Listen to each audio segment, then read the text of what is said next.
એક ઓફિસ, 5 લોકો અને એક ડમ્પર ડ્રાઈવર પર જબરજસ્ત રીતના ત્રાસ ગુજારવામાં આવ્યો। એ ઘટના સાંભળી અને દ્રશ્યો તમને નહીં બતાવી શકીએ કારણ કે રૂવાણા ઊભા થઈ જાય એવા દ્રશ્યો છે। વડોદરાના કરજણમાં ડીઝલ ચોરીનો આરોપ લાગ્યો। આદિવાસી યુવકને ઓફિસમાં બોલાવવામાં આવ્યો, એના હાથ પગ બાંધી એને ઊંધો લટકાવી અને પછી ખૂબ મારવામાં આવ્યો।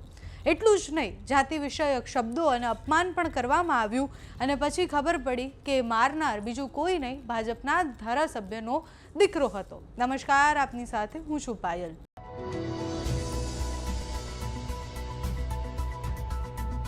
વડોદરા જિલ્લાના કરજણ તાલુકાના ઇન્દોર ગામમાં બનેલી આ ઘટના છે। હાલમાં આ ઘટનાના કારણે ઘણા બધા સવાલો ઊભા થઈ રહ્યા છે। ડમ્પર ડ્રાઈવર નટવરભાઈ વસાવા પર ડીઝલ ચોરીનો આરોપ મૂકવામાં આવ્યો। એના પછી 15 મેના રોજ ઓફિસમાં એને બોલાવવામાં આવ્યો, જ્યાં ભાજપના ધારાસભ્ય અક્ષય પટેલના પુત્ર રૂપી પટેલ પણ હતા અને એ બધા લોકોએ ભેગા મળી અને અમાનવીય વર્તન કર્યું। એ જે વ્યક્તિ છે એને બહુ જ ગંભીર રીતના અત્યારે ઈજાઓ થઈ છે, એટલો બધો એને મારવામાં આવ્યો। પીડિતના કહ્યા મુજબ સૌપ્રથમ તેને ઊંધા લટકાવવામાં આવ્યા, એના પછી લોખંડની પાઇપ વડે એને મારવામાં આવ્યો। એટલો બધો માર્યો કે પછી એ બેહોશ થઈ ગયા। ગાળો બોલવામાં આવી, ધમકીઓ આપવામાં આવી, જાતિ વિષયક અપમાન પણ કરવામાં આવ્યું।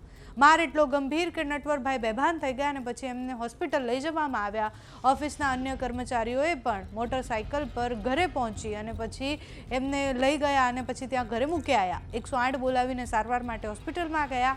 આ આખી ઘટના બહાર આવતા જ સમગ્ર આદિવાસી વિસ્તારમાં અત્યારે રોષ છે, કારણ કે એક વ્યક્તિને જ્યારે જાતિવાચક શબ્દો કહેવામાં આવે કે એના વિષયક અપમાન કરવામાં આવે તો આખા સમાજની વાત આવતી હોય છે। સમાજના આગેવાનોનું કહેવું છે કે આમાં કડકમાં કડક કાર્યવાહી થવી જોઈએ, ભલે ધારાસભ્યનો દીકરો હોય એની સામે કાર્યવાહી થવી જોઈએ। હાલ પોલીસે ફરિયાદ નોંધી અને 5 આરોપીઓ સામે એટ્રોસિટી એક્ટ સહિતની કલમો હેઠળ ગુનો નોંધી દીધો છે। આરોપીઓને પકડવા માટે અલગ અલગ ટીમો બની ગઈ છે, પણ પ્રશ્ન એ થાય છે કે આ ગુજરાત છે અને ગુજરાતમાં તમે જુઓ કે અત્યારે છેલ્લા કેટલાય સમયથી એટ્રોસિટીના કેસ કેટલા બને છે, છેલ્લા કેટલાય સમયથી એવી ઘટનાઓ બની રહી છે કે જેમાં જાતિ વિષયક અપમાન કરવામાં આવે છે અને એ વ્યક્તિ કોઈ જાતિમાંથી આવે છે એટલે પહેલી આંગળી એના સામે ચીંધવામાં આવે છે। હવે આ ઘટનામાં શું થાય છે જોવાનું રહ્યું। ત્યાંથી જે પ્રતિક્રિયાઓ સામે આવી છે તેના પર કરીએ નજર। નથી એ કરતાં અમને ફસાવીને મારો એક સાથી મિત્ર છે ગિરીશ વસાવા, જે કોણા ગામનો છે, હું ઇન્દોર ગામનો છું, અને અમને તો અહીંયા આગળ ઓફિસે આવીને દરવાજો બંધ કરીને અમને એવા હું માર્યો તો ઊંધા પગ લટકાવીને બાંધીને માર્યા છે। મારો તો હાથે તોડી નાખ્યો છે અને ચાલવાની હાલતમાં પણ નથી રહ્યો મેં। કોને કોને માર્યા તમને? એ મારવામાં ઋષિ પટેલ, જયદત્ત બાબુ, જાવેદ પઠાણ અને એક સાહિલ પટેલ અને એક વિજયભાઈ કરી છે, 5 જણ હતા। કઈ જગ્યાએ તમને માર્યા? એ ઓફિસ પર જ, બકાપુરા બસ સ્ટેન્ડ પાસે ઓફિસ છે ત્યાં જ।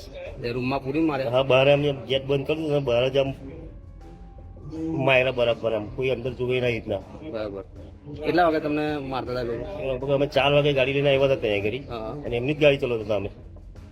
ભાઈ આવીને પછી બધાને અંદર બોલાવ્યા અને પછી કે આ ભાઈ કોણ છે, ચલો આ બાજુ આવો, એટલે પછી મારવાનું ચાલુ કરી દીધું અમે। બરાબર। અને કેટલા વાગે લગી તમને માર્યા? અમને લગભગ 2 કલાક, 2 થી 2.5 કલાક માર્યા છે। માર્યા પછી? મારે પછી તો અમે ત્યાં પડી રહ્યા હતા, પણ જરા હોશમાં આવ્યા તો ઉઠીને બહાર નીકળ્યા। ગિરીશ તો પછી પતો નહીં, ગિરીશ તો થઈ જતો, હું તો ચાલીને બહાર નીકળ્યો તો પછી